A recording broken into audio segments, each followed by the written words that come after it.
This time on the Highland Woodworker. In school, I spent more time looking out the window than at the blackboard. Don Weber's love for the outdoors as a young lad in Wales would one day lead to a fulfilling chairmaking career, not only in the UK, but right here on our side of the pond as well. I'm just going to tap the brad nail into our spot here to give us a nice reference divot. Plus, come full circle using your table saw. Popular Woodworking Magazine shows us how. These stories and more, this time on the Highland Woodworker.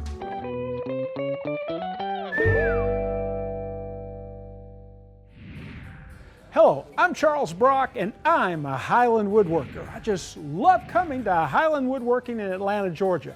It's where I get all my fine woodworking tools and a great woodworking education. Don Weber has been working greenwood for half a century.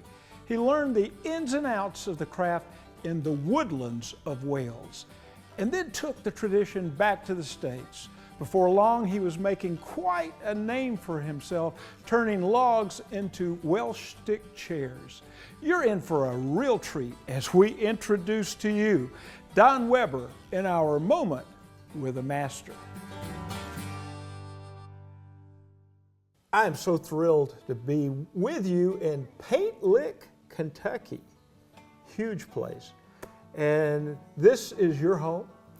It is, yes sir.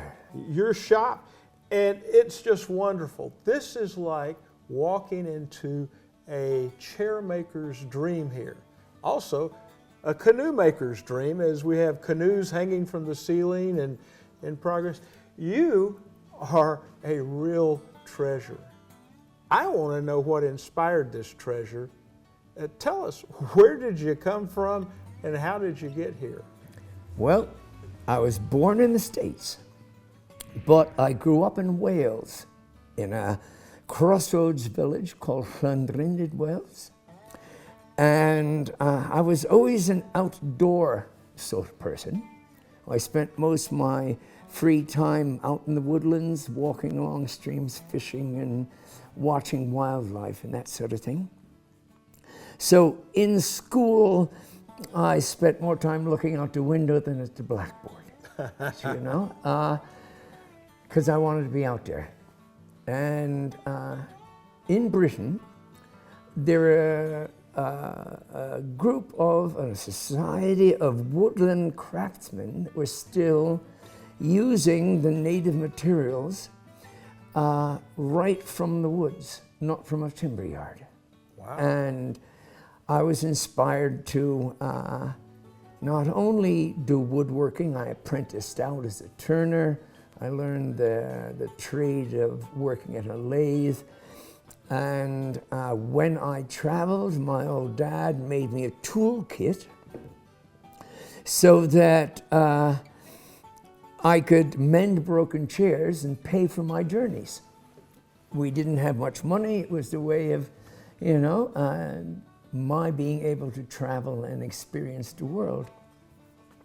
I had a very simple lathe, which was a U-shaped bracket, you know, a couple ends dovetailed onto a plank, and a couple bolts sticking out of the side with the points ground off them, and a bicycle inner tube, a piece of string, and that was my lathe. Wow. So by putting my foot through the loop in the string that was attached to the bungee or the inner tube, the cord wrapped around the stick would spin it and I'd carve it and repair a chair leg, make a rung, make a spindle, all with this little rig that my dad set up with me. So many woodworkers started out repairing so they could see how good and bad furniture is made. In your case, you had a particular type of chair that you were finding and repairing for customers. Well, in Britain, the Windsor chair was the poor man's furniture. Before the Industrial Revolution, people sat on stools and benches and boxes, you know. it was too expensive to have the cooper or the wheelwright make you a piece of furniture. So you sat about on that. But at one point, some enterprising farmer put some sticks in the back of his milking stool and found a branch on the beach and made himself a chair with a back on it. So he could rest at the end of his labors, at the end of his day. Yeah. And that was the beginning of the Windsor chair as we know it. What denotes a Windsor chair is it's a plank of wood with legs sticking out at the bottom and a spindle sticking out at the top. And that's what's a Windsor. It's a carved seat with legs and a back. So after having mended lots of chairs, I found the ones that were most comfortable. The High Wycombe Windsor, or what we call a wheel back Windsor, because the back slat was carved in the shape of a wagon wheel, most probably because it was a wheelwright that made the first one, and that was his badge. Sure. Right? Yeah. In the slat, was the one I would end up repairing most, you know? And the Windsor chair industry developed around High Wycombe outside of London. And the craftsmen that built it were in three groups. There was the Bodger, which is what I am, as a turner, a woodland turner. The bottomer, who adds out the seats, and the framer, who did all the stick work. So you had three people basically building the chair. So the Bodgers would go out in the woodlands and they would buy the trees at auction from the estate agent. You know, the squire had his forester mark trees for thinning, so when they did their fox hunts and things, they could get through the woods, you know, easier. Woodland management, you know, timber management. So the Bodgers would bid on the timber and then would go out into the woodlands, and they wouldn't carry their machinery with them, but only the metal bits. And they would construct their lathe in the woodlands where they cut the timber, which they then split and shaped and shaved and turned and sold by the gross to the factory that put the chairs together. Wow. So the bodgers they cobble things up. That's what bodging means. To bodge something up means to cobble it together with what you can find. Yeah. So they build a little hovel over the top of them to keep the rain off. The shavings would make the fire for their cups of tea to keep them going. Mm-hmm. And they would sell these roughly turned chair legs by the gross. They would sack them up and cart them off to the factory and sell them to the factory. Don, there came a time when you left the woodlands and you came to the States. You migrated into some artisan communities, large communities and some small communities. Where did you go and how did that take place? Well, when I first came to the States, I lived in New Mexico. And I lived real nearby an Irish friend of mine who I'd known for many years. We still see each other. He moved out to California from New Mexico because his wife was training to be a midwife. He ended up working in an apple orchard on northern coast of California. Mm-hmm. I was sharecropping a little farm near the commune that he lived on. I was not communal, I'm really a solitary sort of person, you know. And I followed after and ended up working with him in the orchards, picking apples in a town called Elk. During my stay there, I encountered a fella in the village of Mendocino. And he had a lumber yard, so I started working in the lumber yard. And while I was there, I started mending chairs for people. Ah, here we go again. I found, yes, you know, The local restaurant needed their chairs tightened up and mended. There's People always in the a loose community, tenon. There's always a loose tenon. There's a fractured rung. There's, so I started mending furniture again.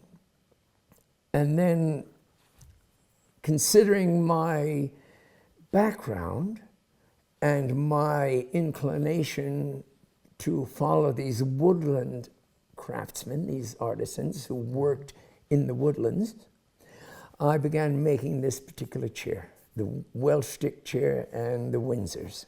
Well, Don, I just love the design of the Welsh stick chairs. But I do have a question. There are like 4 spindles under, is this the comb? Or This is the comb, yes. Yeah. And over here we have 6. A lot of chairs, like a Windsor chair, is, I think a nice Windsor chair has an odd number of spindles, has a spindle in the middle. Why don't these have a center spindle? Well, if they had a center spindle, it would be right up against your spine if you're sitting in it. And because these are straight sticks, Sure. there's no lumbar curve in them to support your back. Yeah. So if you had a stick up the center, your back would be right up against that stick. So I use even numbers. The Welsh chairs had even numbers of sticks across the back, I see. so that it cradles your spine, either side of the spine. Yeah. So even numbers. Now this is a Carmarthenshire chair, and this one's a cardigan chair. Different regions. Different regions in Wales on the coast. The originals from St. Fagan's Castle were 3-legged, that one step up from the milking stool, with a very massive carved arm. I see. Now, the cardigan chair is lighter, but in reality more durable than this one. Because? Because the arm is steam bent, so it's spring loaded. And this is joined. This is a half lap joint here, and then capped with another timber. But the weakness is in cutting the curve of the arm, you have short grain. I see. Like, Right? Yeah. And you can see where this one's already split once, in its life. Yeah. But no short grain here because... But no short grain, it's continuous grain. And we start, and probably the reason they're called a stick chair, is we start with a piece of clear timber, then split it into segments. And because it's split, the grain is continuous from one side to the other, one end to the other. So there's less chance of failure to short grain, which happens in a cut curve. So you have to use mass here to overcome short grain, and you had to bend it here to overcome the need for, or the problem of short grain that you have here. Yes. Yeah. In 2010, there was a flood that came through the town of Paint Lick. There was 4.5 feet of water in the room we're standing in. Most of my gear floated to the back. That chair rolled around in here during the flood, and all that was necessary when things dried out was me to hose it off and wipe it down with oil, and I'm still using it. Well, Don, you've done some great work, and you have so many things you're interested in and doing still. How would you like to be remembered? Well, I would like to be remembered as an honest craftsman. I have no wish to be wealthy. My wealth's in my hands. My wife broke her wrist not long ago, and I cobbled up a reading stand so she could lie abed and still read. Wow. Yes. And what I took was I cut open one of my trugs, which is a garden basket, steam bent wood and made the legs of it and screwed another thing onto it, and I cobbled up this functional bit of work. I would rather be known for being able to make do with things around me as the old Bodgers did than be tied in the mechanization of the world.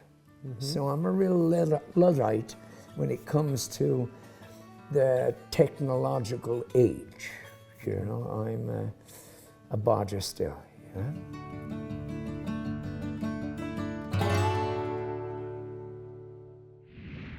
When we come back, we'll head back to Don Weber's Paint Lick Kentucky workshop to see the steps it takes to go from a log to a chair leg. But first, Popular Woodworking Magazine has a technique that will leave you spinning. Find out how to turn a square into a circle using your table saw. You're watching the Highland Woodworker. I'm just an average, down-to-earth woodworker. On a scale of 1 to 10, I'm probably about a 5. But one place I score a perfect 10 is right here, and I plan on keeping all 10. That's why I have a saw-stop table saw. And there's more. Plenty of power, superior dust collection, and absolute accuracy.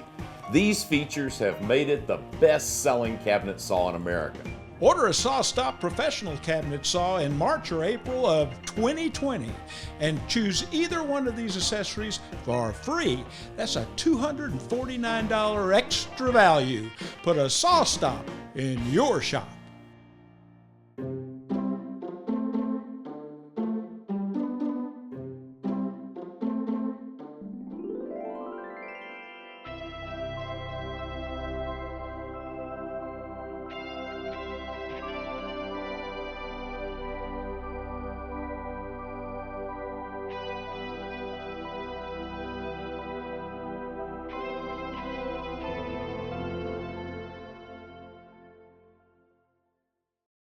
Highland Woodworking stocks a wide selection of Rikon power tools, known for their innovative design and rugged durability. Highland has sold thousands of Rikon's industry-leading bandsaws with sizes to fit every woodworking need, from the compact affordable 10-inch model to competitively priced 14 and 18-inch models. Shop us also for Rikon's reliable planers, lathes, and professional low-speed grinder, all with an exceptional 5-year warranty. Rikon Power Tools.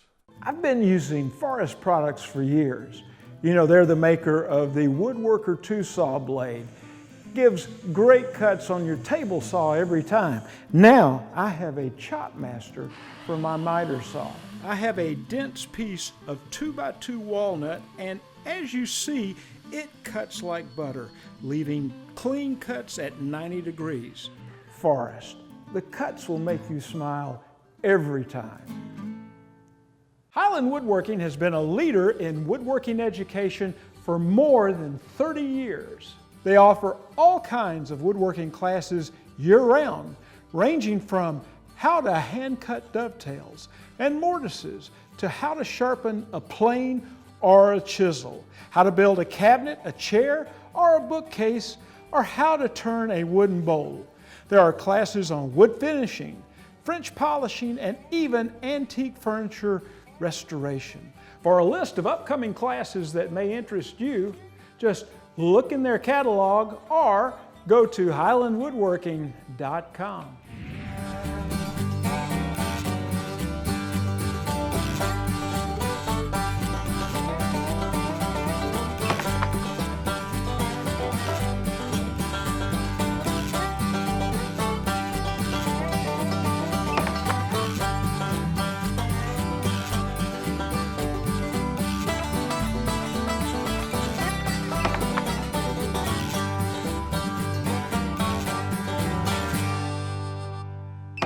I'm standing in the heart of my workshop here in Minnesota, and in front of me is my table saw. It's right at the center of my workshop. It's the one tool I use almost every single day. Now, when you think of a table saw, you're probably thinking about straight cuts, you know, ripping things to width, cross-cutting things to length, maybe you're tapering some parts with a jig or a sled, or even throwing a straight line on something with a jig. But today I'm going to show you a nice little trick that'll let you cut circles on your table saw. The jig itself is really pretty simple. I've got a hardwood runner, that I've milled to fit precisely in my miter slot, and then a piece of MDF or another sheet good to use as the base of the jig. The jig is going to ride in your miter slot and cut past your blade. It's going to have one pivot point on it, and that's going to allow you to take multiple cuts off a square piece of wood or rectangular piece of wood to get you to a circle. You want your first pass through the table saw with the jig to actually cut off a little bit of the edge of the jig. That way your jig is calibrated precisely to the exact placement of your blade, and that's going to be important later on when we're determining the size of our circles. So I'm going to measure from the edge of my blade to my miter slot, and that's about 5 1/4 inches. So from the edge of my jig, I'm going to make a couple of marks at 6 inches.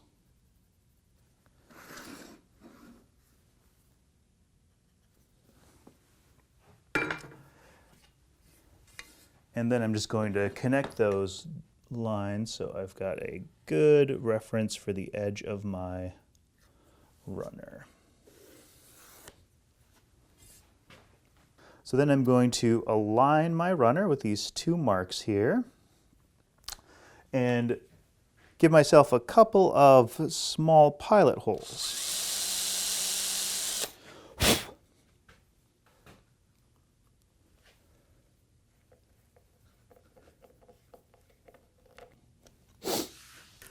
Next, I'm going to flip the jig over and make the first pass through the table saw.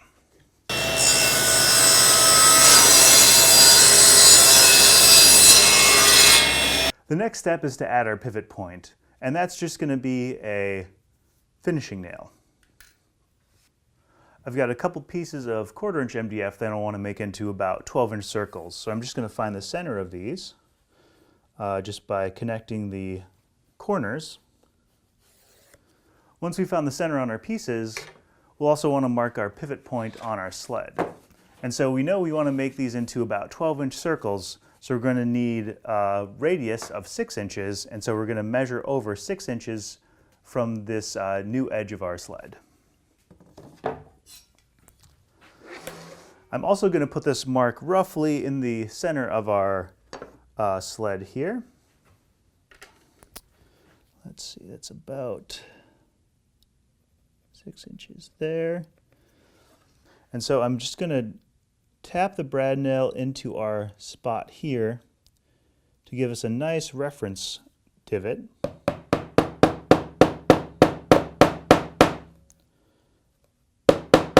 There we go. And then we're going to drive that brad nail through the center of our workpiece, and we can start cutting. So now you can see that the piece spins on our jig, and we'll just be going through the blade and cutting off corners at a time.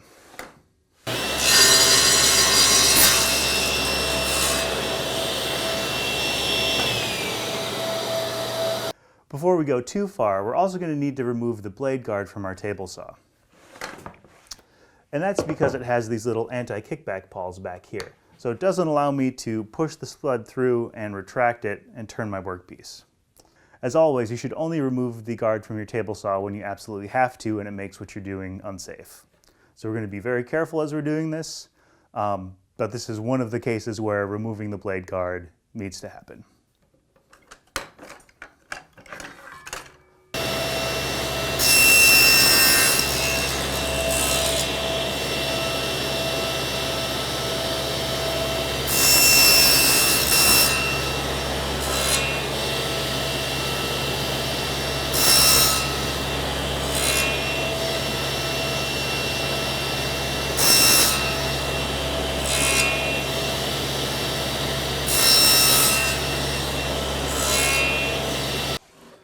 And then the last step to get a perfect circle is we'll move it into the blade, and then we'll just rotate through the blade as it's cutting, and that'll leave us with a nice smooth edge.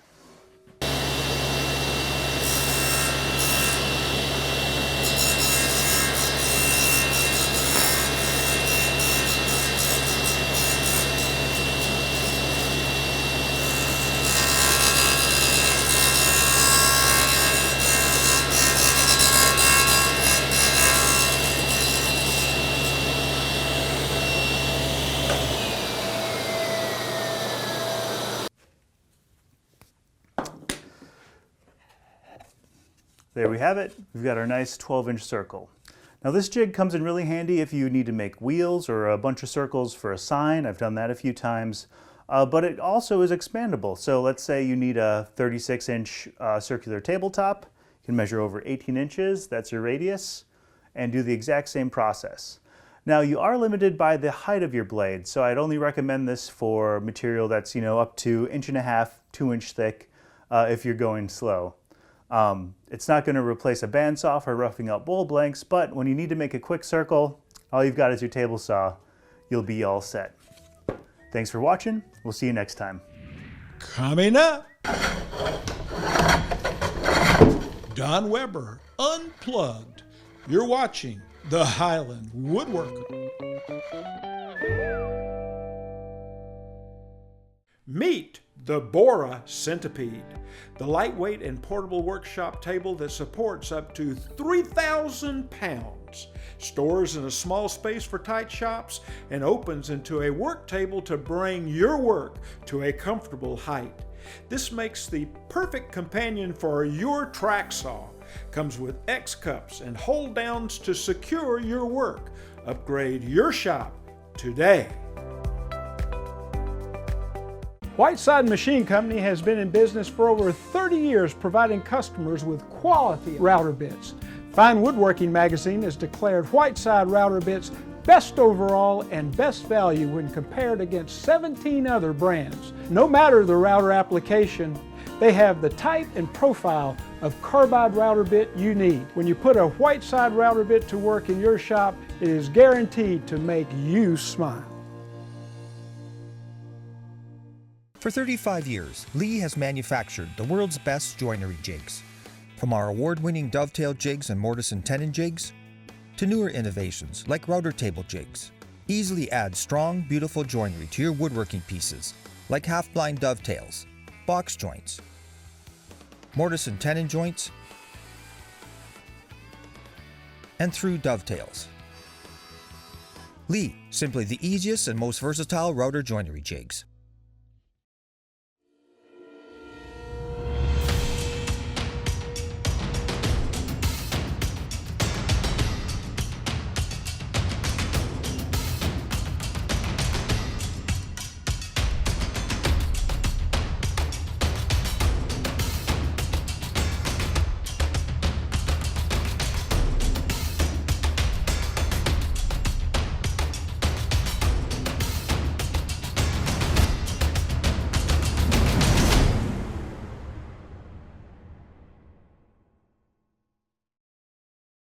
If you can't make it to Highland Woodworking in Atlanta, Georgia, you can shop online at highlandwoodworking.com.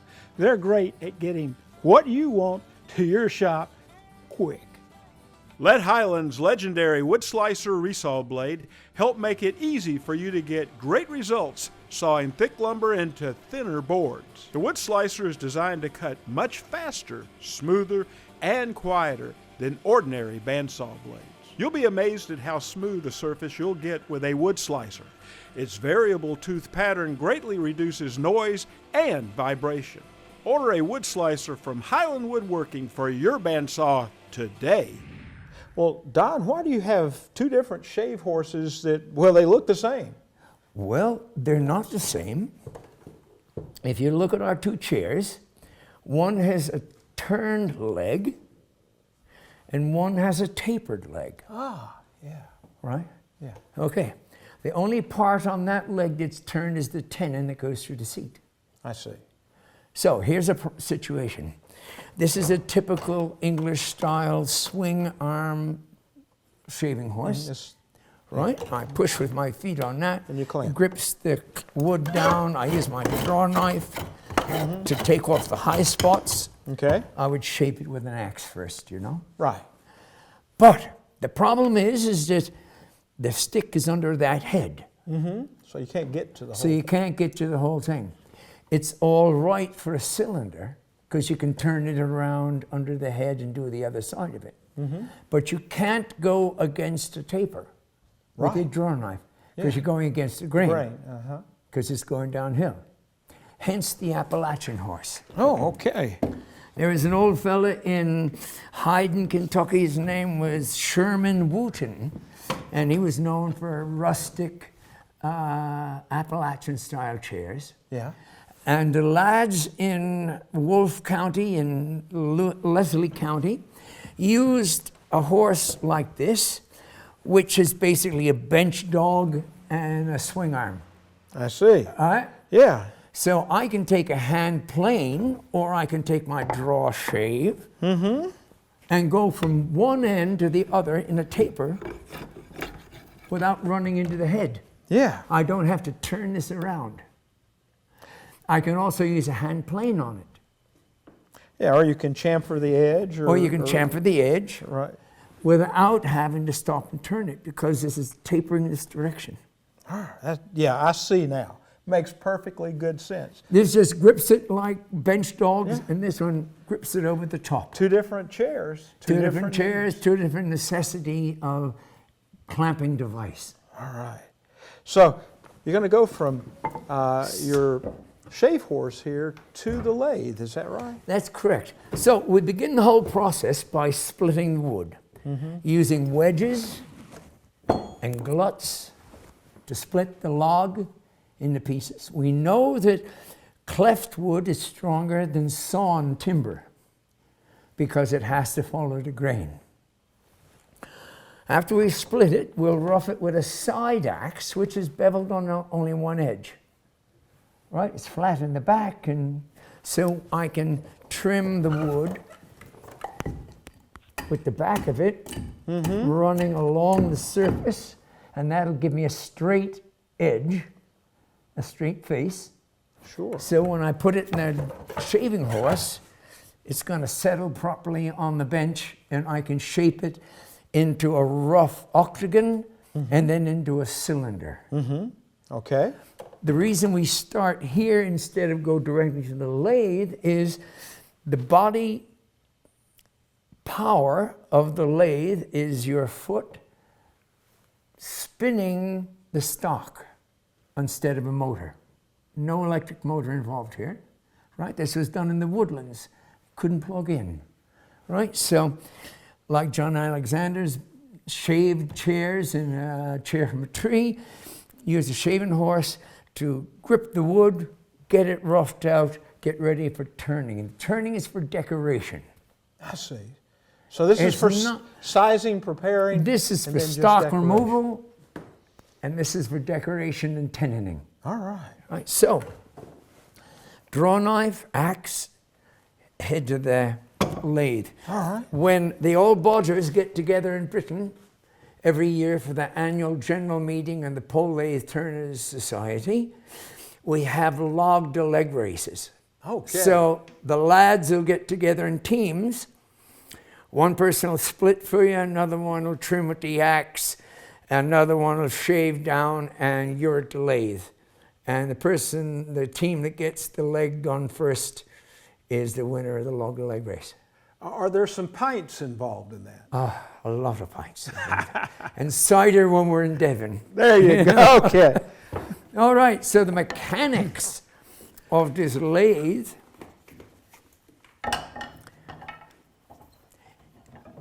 is the lathe, unlike the machine that we use modern day, is only a stand to hold the 2 points that we spin the wood on. These are dead centers. They don't make the wood go round. It's the string wrapped around the wood that makes the work spin. So we chuck it up with a bit of beeswax on the centers to allow them to run smoothly. I've made just a little indentation with a gimlet in the end to find the center. So this is a reciprocating lathe, back and forth, right? Now, I have some adjustments I can do because it's body operated, not mechanically driven, to be efficient, but not tiring. In the woodland, we use a long branch. That's why it's called a spring pole lathe. I'm using a 16th century device that was illustrated in Diderot's Encyclopedia de Mécanique in 1645. And it's doing the same as the long branch, but I can carry this into a classroom. So you've got a bobbin and string? I've got a bobbin and a cord that goes 4 times through the bobbin.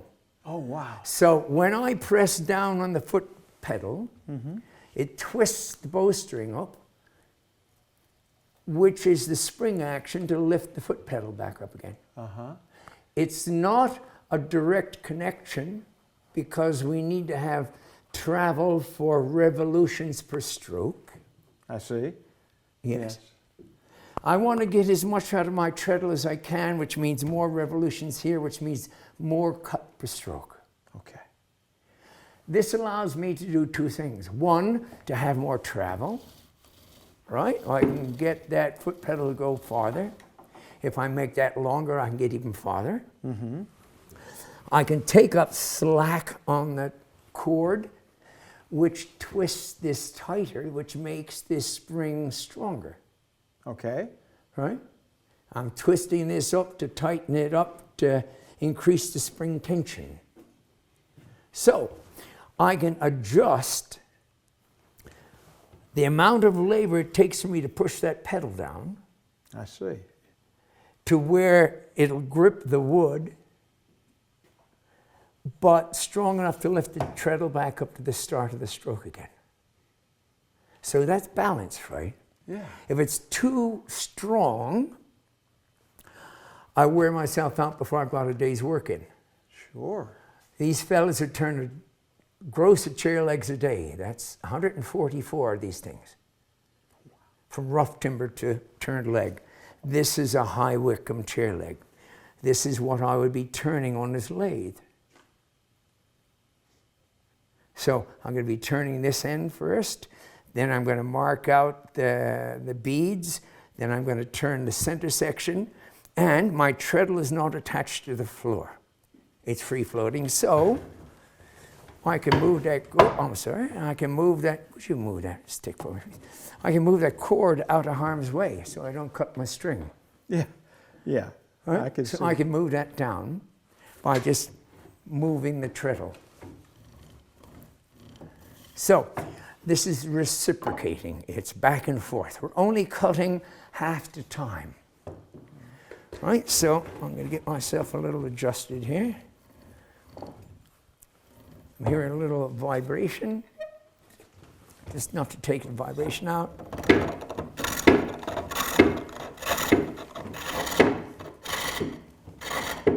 Going downhill. There you go. Right, so I'm starting with the gouge. Now the interesting thing about this gouge, this is a modern English gouge. It's not half a cylinder, but it's U-shaped. It has 2 straight flutes and a curved bottom. Okay. So when I'm roughing out, I use the curved part of it because it'll take the high spots. But it leaves a ridged surface because of the interruption of the stroke. I see. Yeah. Right? It's wondered not a why. continuous action. Yeah. So what I do is I roll the tool off to the side and use the straight flute like a skew chisel Okay. and level out the high spots. Okay. So you're getting 2 tools in one there. You're getting 2 tools in one. You're working with that Yeah. shape, that curvature. Yeah. Yeah.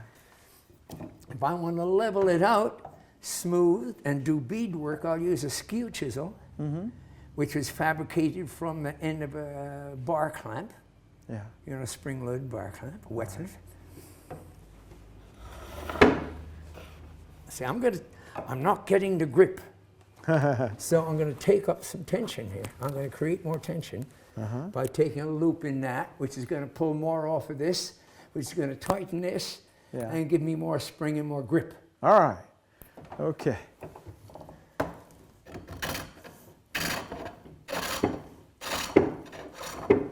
right, so take the high spot, I get it down to where I hear a continuous sound, and then I roll the tool and use the flute to level it off. As we were saying about working with hand tools, you know, you can hear what the tool is doing.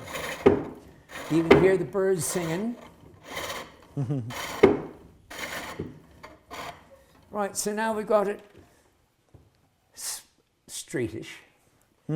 I'll take the skew, or the Bodgers used a broad turning chisel that was beveled only on one side. There were even some of them, I'm using a framer's chisel here, even some of them that would actually grind a hollow here. So the tool wrapped over the cylinder like this, getting even a wider shaving off it. Yeah, because you could cut more because there's more contact. Because there's more bevel in contact with the cylinder going around. So I'm going to use this as my leveler, right? Again.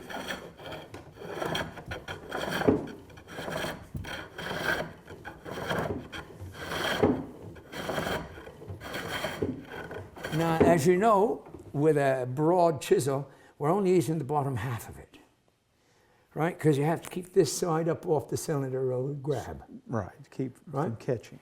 Yeah. That's where the skew cutting comes in.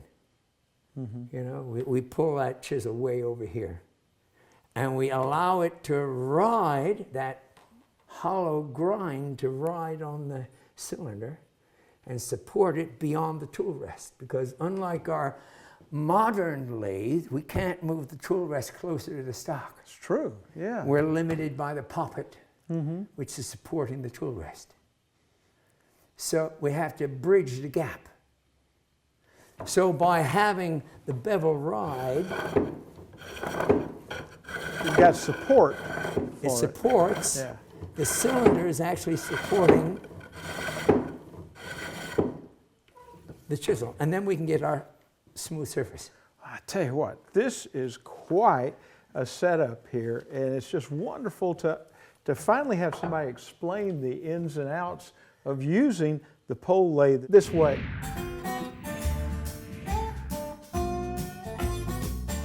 I take great pride in showing my sculptured furniture. People always ask me 3 questions. 1, how long does it take to build a chair like that? Another is, where do you get your wood? And then finally, where do you get that beautiful finish? Well, I get this great finish from Masterpiece Wood Finishing Products, the oil and the wax. Well, the first step is to prepare the surface. I prepare my surfaces to 1,000 grit. And then I use the oil, which is a great blend of tung oil and boiled linseed oil that just does a beautiful job of sealing the wood and sinking down in to the wood itself. This is not like a layer of glass or a film finish. This finish is in the wood, and it looks and feels so natural. So you want to apply some liberally to a surface, and then you want to wipe off the excess in about 20 minutes and apply some more. Build it up in thin coats, always wiping off the excess after it sits for just a while. The next step is drying. It needs to dry. You need to leave it alone and let it dry. At least 24 hours, if not more. I don't know what your environment is like, but the great thing about an oil and wax finish is you can use it in any environment. Give it plenty of time to dry and let the solvents flash off. When it is dry, you'll know because you'll be able to put some wax in an inconspicuous place, like underneath the seat or someplace, maybe the back of a piece of furniture. And if you put just a little bit on, let it dry, and it buffs out quickly to a shine, you know it's time for you to coat the entire piece, doing parts at a time. Like here will be an arm, The other arm, the seat, the headrest, kind of split the project up a bit, and it will buff out into just a beautiful shine. And it's got cornuba and beeswax. The beeswax gives it that great feel. The cornuba actually hardens and will be long lasting.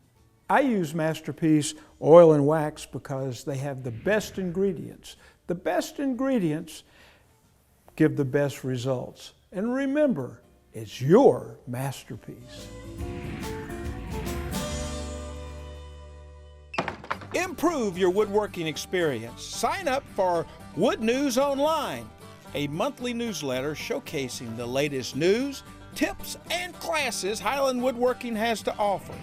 By signing up, you'll receive the latest episode of the Highland Woodworker, special store promotions, and Wood News Online delivered straight to your inbox. Sign up today.